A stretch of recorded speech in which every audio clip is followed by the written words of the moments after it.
Papatawa ng panibagong 12.5% na taripa ng Amerika ang mga inaangkat nilang produkto mula po sa Pilipinas. Ang desisyon ay dahil sa bigo umanong pagpapatupad ng Pilipinas ng hakbang para pigilan ang pagpasok ng mga produktong gawa ng forced labor. Inanunsyo yan ng Office of the United States Trade Representative kasunod ng ilang buwang investigasyon. Muling makikipagnegosasyon kaugnay niya ng Pilipinas, ayon po yan kay Philippine Ambassador to the United States, Jose Manuel Romualdez.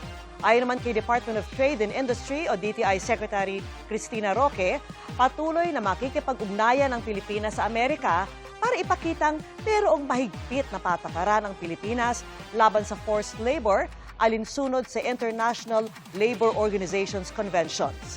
Yan din ang idiniin ng palasyo, bagaman iginagalang ang desisyon ng Amerika.